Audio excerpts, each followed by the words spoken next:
Welcome to the R&D podcast. My name is Dalton. I'm joined here today with RJ. Today we're going to be talking about the Texas versus Ohio State Week 1 matchup. This is a home game for Ohio State. Big game. Two young quarterbacks. Got the Manning blood in the game. There's enough to say about that. Oh, yeah. Arch Manning really hyped up in the season. How do you think these offensive coordinators are going to accommodate these young quarterbacks in the fact of getting away from a slow start at 11 a.m. game, which we should have had it at prime time, but we're not. So how do you get these quarterbacks going early in the game? Well, with Ohio State with the new offensive coordinator, it's kind of, who was the name? Brian Hartline? Mm-hmm. It's kind of, and then Julian Sayin, which committed to Alabama his first in 2023, and then transferred to Ohio State. Both good programs. He has to be good, right? And he's starting this year. So he has to be good. New offensive coordinator. It's kind of sus for Ohio State, right? Mm-hmm. Then you got Arch Manning, and then Steve Sarkisian. Yeah. Stark's that guy. Yeah, he's a wizard. Good offensive scheme. Yeah, for sure. But I feel like Arch Manning and Steve has the advantage here on that. Mm-hmm. Home field advantage is a real thing. I agree with you in the fact that Sark and Arch are probably the better pair at the moment, especially with a newer play call. I mean, if you have Chip Kelly in there with Julian Sayin, offensive minds in the it game. may be a different story. But as of right now, I think Sark, he's going to have a lot of motions, can get Ohio State uncomfortable, going to really reveal what coverage they're in. I think another big thing is both teams are going to play soft coverage. You got some receiving threats on both sides of the ball, but especially Ohio State, man. I mean, you look at those guys in that receiving core. I mean, Jeremiah Smith. They pick up Max Clare, tight end from Purdue. State. Exactly. You have a lot of receiving threats. You can't let them beat you over the top. They're going to play bracket coverage on Jeremiah Smith. I mean, you look at this game last year, 1 reception for 3 yards for Jeremiah Smith against Texas. Yeah. Like, Texas is going to do a good job of containing him, but it's going to be if Julian Sayin can get the ball to these other receivers on time and throw their windows as a young quarterback, if they can establish the run game after losing Travion Henderson and Quinchon. But all this to say, Arch Manning and Texas, their other half to that is, do you think Arch is a pretty good runner? I mean, He's sneaky athletic. Do you think Texas is willing to use Arch Manning in the first game of the year like this, whenever you have a safety on the other side of the ball like Caleb Downs that can come downhill and really do some damage? I do, honestly. You have to use his legs and then share totes with your running back, Mm-hmm. But use Arch Manning's legs and then your running backs. Make your offensive line compete down in the trenches. Wear out the defensive line for Ohio State. And if Texas has a fluent run game, they'll win. Yeah, no doubt, for sure. You look at Texas run game, and then you look at what Ohio State has to go against. You had a guy like Bo Atkinson in the portal for Texas on the D-line. You had a couple other guys on the D-line as well. I mean, there's some notables like, let's see here, we got Murad Watson, Cole Brevard, Penn State and Purdue guy there. Just looking back at the notes, you see those two guys added. They're both defensive tackles. So you kind of reload this defensive line room for Texas. How good are they going to be? You lose a guy like Jahdae Barron. He was the best cornerback in college football just about last year, so how do you replace a guy like him? And how do you just completely regroup as a defense if you're Texas? Like, how do you stop Julian Sayin in this Ohio State offense? Well, don't let Jeremiah Smith and Cornell Tate get behind you. Yep. If you let them get behind you, you're gonna get messed up. Yeah, you're toasted. Yeah, I mean, it's over no with, doubt. right? No doubt. You're like Auburn every year they play Alabama. If you contain them two receivers and put pressure on Julian Sayin, all right. If you contain Jeremiah Smith and Cornell Tate and put pressure on Julian Sayin, so those receivers don't have time to get open, mm-hmm. I feel like Texas defense can run through Ohio State's offense. Not saying run through, but get some stops. Yeah, get some stops. I agree completely. Don't get me wrong, Ohio State has the number one receiving core in college football. Let's be honest here, right behind Yeah. Auburn's. Right behind Auburn. Nah. Let's calm down a little bit. Auburn's good, but I'm kidding. let's talk about this.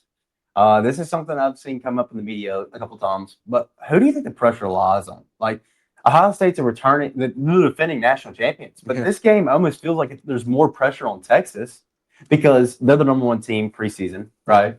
And also they have a guy like Arch Manning, who's Manning bloodline, got all this hype on him. So it almost feels like the pressure's on Texas to really show up. How do you feel? I don't really think this game will matter to each other's season, Mm-hmm. One of them loses, okay, they drop what, 2 or 3 spots. Mm-hmm. Unless it's an absolute blowout.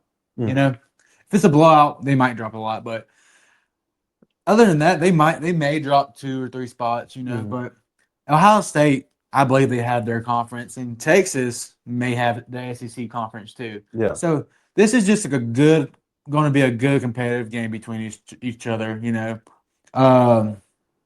Yeah, that's all I got from that.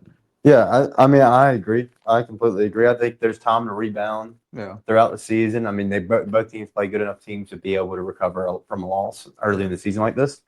But we look at some of the guys that these teams lost. They've had to reload in a lot of places, like Ohio State. We've been talking about the rushing game a good bit. Yeah. They lose 2 guys like Travion Henderson and Quinshon Judkins, 2 of the best backs in the NFL draft this past year. And has new OC in DC. Exactly. So Ohio State's had to reload. And that's why I think the pressure's more so on Ohio State. 14 players drafted for Ohio State last year. Texas 12. Also had a lot, 12. So we got 2 pretty large, sums of players that were taken last year. All this to say, the key to the games that I feel like for Ohio State, if they really want to come out on top, is one, your atmosphere's got to be there. Oh yeah. I mean, it's got to be. I know it's 11 a.m. That's a big advantage. That's a huge advantage. A huge advantage. Right. Atmosphere's got to be there. You got to make it easy for Sayan off the start. Really and truly get his nerves out. Establish the running game against this good Texas front. Keep Arch Manning off the field and win time of possession. You got guys like Jeremiah Smith's going to make a play. Cardinal Ted's going to make a play. I mean, you got weapons. It's just going to be about not doing too much, turning the ball over, and just being effective. On the other hand, what do you feel like Texas has to do to really win this game? Control the ball, turnovers. It's all going to just depend on that line of scrimmage, honestly. They both got good defensive lines and pretty decent offensive lines, But whoever can win the game at the line of scrimmage is going to win the ball. It's going to be a trenches game. Yes. How do you think Texas can stop this receiving core for Ohio State? Play underneath. They play underneath? Yes. So keep them, almost make them run behind you or run with them? Or are you saying just keep them in front of you? Keep them in front of you. Keep them in front of you, okay. Yes. You cannot let Julian Sayin have time in that pocket. Because Jeremiah Smith and Cardinal State is going to get open somehow, some way. Especially Jeremiah Smith.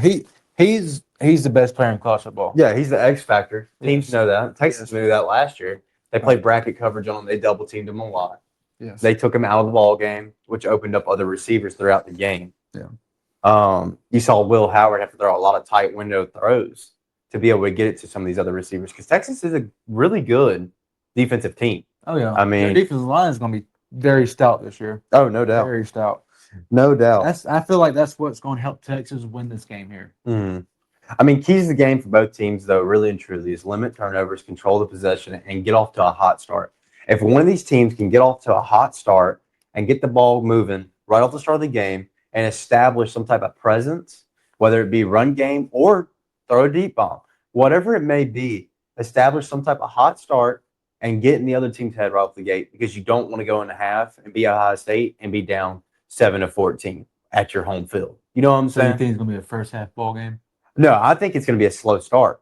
I really do. But I think if they want to be able to establish something and win for one of these teams, like a key to winning, be to get off to a hot start early. And I feel like that's a lot in a lot of football games, but especially whenever you have these beginning of the year football games, these teams aren't as well warmed up.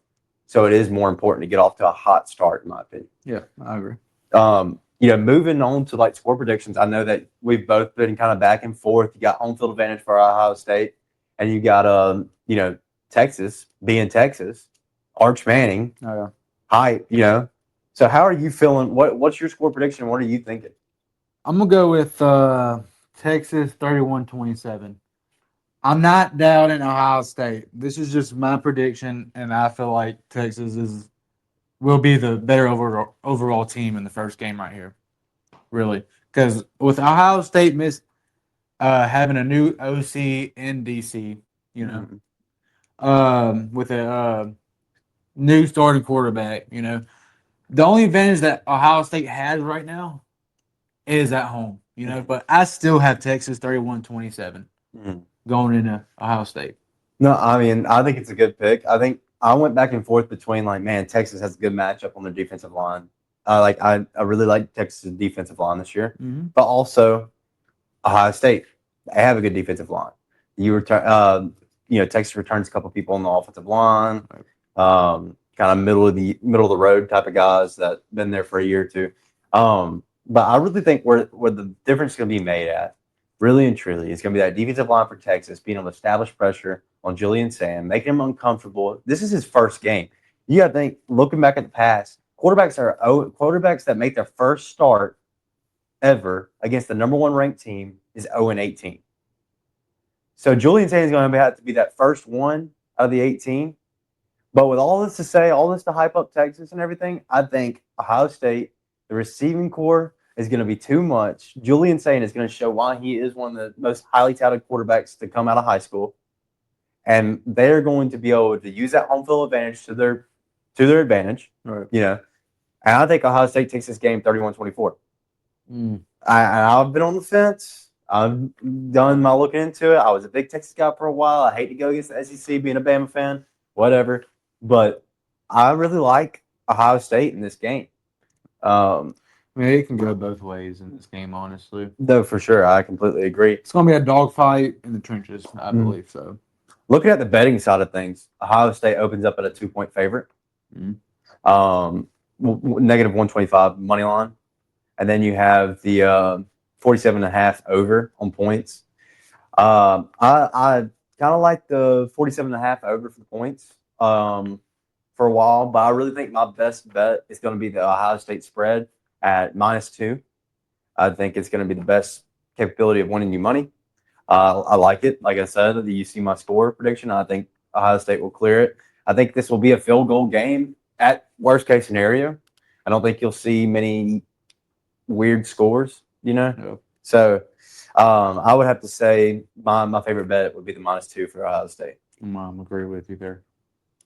With the Texas, with a +2 Texas best bet. Yeah, I can see where that'd be good. We're gonna move now to today's recruit spotlight of the day. We actually have a guy in the name of, we may know him, you may know him, his brother, Dayton Riaola. Patrick Mahomes' baby brother, right? Yeah. This is his stats for last year: 1,953 yards, 19 touchdown passes, 3 interceptions, 115 for 203. Pretty good year for the kid. That's pretty nice. I mean, 6'1", 205, got a good build on him. Now, he's only a 3-star recruit. He's committed to Nebraska. But he looks to be good. We'll move over to his film now, and we'll get a good watch on him. Jumping right into it, kid plays for Buford, Georgia. I mean, if you don't know them, $63 million stadium. I mean, they're legit. Yeah, they're completely legit. Let's go ahead and get into these highlights though, see what we're looking at.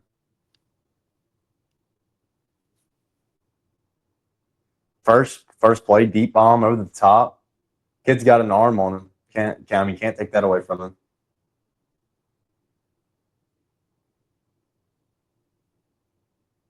Good athleticism, get out of the pocket right there. I mean, see his footwork. He was able to get back over onto his lead foot and get out of the pocket. Sharp play from him. Play action, rolling out. Left-handed QB. Rolling out with a strong hand.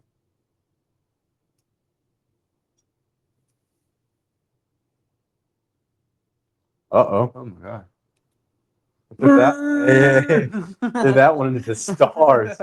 My Lord. What a play by the receiver there. A little trickery. Uh-oh. He's a wide receiver, too. Oh, man. Oh, Shake one. Get out of there. Okay.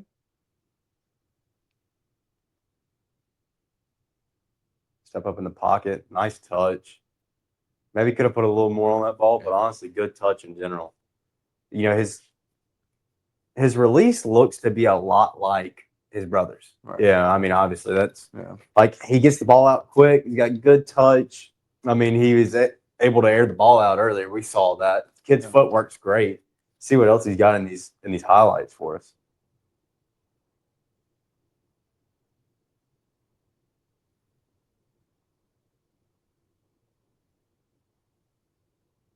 Good little read option there. Little tush push. A little talky stuff a little bit. A little duck ball.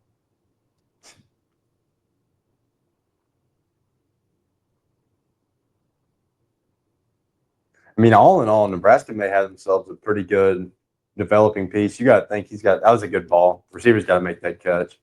But all in all, though, Nebraska looks to have themselves a pretty good, second string next year. Yeah. Because, Dylan will be there for one more year. He'll have time to sit on the bench, but he's got all the right tools to be able to be a great quarterback, just like his brother. And his brother, a lot of people have him to be great. Yeah, he is. He was a freshman last year. But Dayton looks to have all the tools that Dylan has. That's a perfect ball. I mean, you can't throw it much better than that. Kid looks good. This is going to be all the three-star athlete. Three-star athlete. I mean, pretty impressive. It's like a higher three-star athlete, Yeah, I think they have 85 for his grade. Pretty decently high three-star athlete. But looking at his game, my three favorite things about his game is the touch he has with the football. I mean, he, like that one snap throw, perfect on the money. Footwork was great. And he has the ability to get outside the pocket, which is kind of an underrated skill. I like his legs. His legs are nice. And he's got a good frame, good stature. 6'1", not a super tall quarterback, because you're kind of seeing the trends of the 6'3" to 6'6" quarterbacks nowadays. Not going to go deep at all. Yeah, I was about to say that arm. I mean, you saw that ball. That ball was thrown about as high as the stadium, he's trying to throw it out of the stadium, but a lot of good plays from him so far.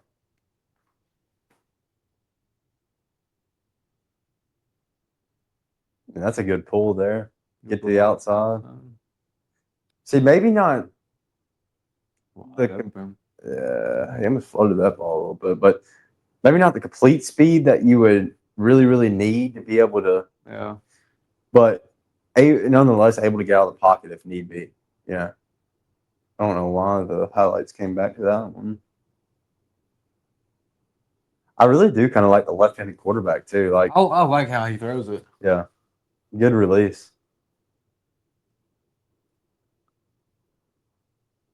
Good ball. Check his footwork out. When he comes out, watch when he plants. I mean, able to get that ball out, that's on a line. That's on a rope to the sidelines. Perfect ball. Looks like they really like to roll him to his left. Oh, my arm angle. That right there. That was Patty Mahomes. That right there alone is, just shows enough about him that you want to see. Yeah. Right? That last clip alone shows the arm angle. He has the ability to be able to get the ball down. That's what you're looking for a lot of these quarterbacks in college nowadays, is the ability to throw the ball from a completely different arm angle if need be. That will be an underrated athlete to have on your team. Yes. I mean, he'll be great sitting a year. He'll develop in that, Matt Rule offense, and he'll be great, I feel like. Yeah. Or he can either play for a smaller school and work his way up. Yeah. The Riaolas actually have history at Nebraska, and that's on both of them because, Dylan was a 5-star to Georgia and then flipped to Nebraska, which was like the highest ranked recruit they've gotten in a long time. But really cool stuff right there. I mean, a lot of potential from him. I think he'll be a great player for Nebraska and Matt Rule here in the upcoming years. Like, we'll see a lot from him. I'm excited to see what his senior year looks like this year. But other than that, is there anything you want to say about him before we go? Or No. You done? I think we're good. I mean, we got our Texas predictions. Saw those. We'll pull them back up on the screen one more time. We got the lines at the bottom of the screen. But either or, this has been the R&D podcast. Not a lot more to say. I appreciate y'all coming by. Appreciate you staying this long in the video. If you did, don't forget to like and subscribe. This has been Dalton, and this is RJ. Hit that like button and subscribe.